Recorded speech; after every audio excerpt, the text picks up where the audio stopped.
So the question remains, will the Israeli Prime Minister be able to sway European leaders to fix or nix the JCPOA nuclear agreement with Iran? Joining us to discuss is former Israeli ambassador to multiple countries, Yosef Livne.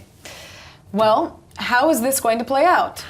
I think the most important issue is, or the most important aspect of this trip, is for Israel to reiterate its position vis-a-vis the Iran nuclear deal.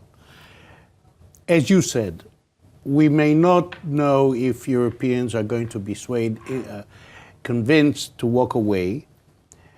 They probably, in the short run, certainly not. Mm-hmm.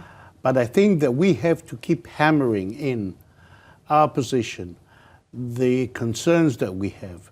And I think the fact that the US walked away gives our position an added strength.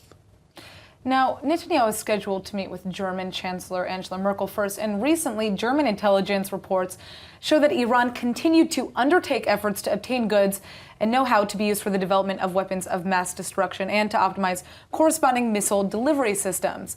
Will this matter when it comes to this meeting? I have no doubt that that news item, that information, will be raised one way or another during the conversation. And if not, you can be certain that everybody knows about it, and it will be like, you know, the fly on the wall, as it were, that it may play in the conversation because it's something of relevance, something of concern, and that is, of course, if the news item is has credence.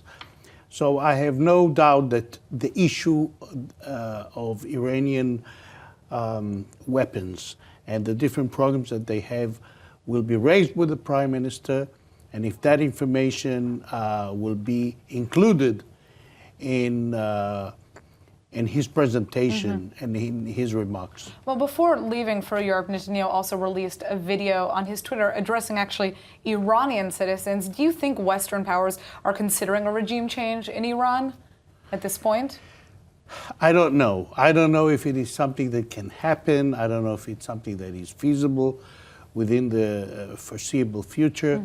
But I think that every time we can address the Iranian people, let them know that whatever their leaders tell them about Israel is so far from the truth. They should know who we are, what we stand for. And I think basically... And there was obviously a history of yes, beautiful relations definitely. between Israel and Iran in the past. Definitely. Ambassador, thank you so much for joining us. Thank you for having me.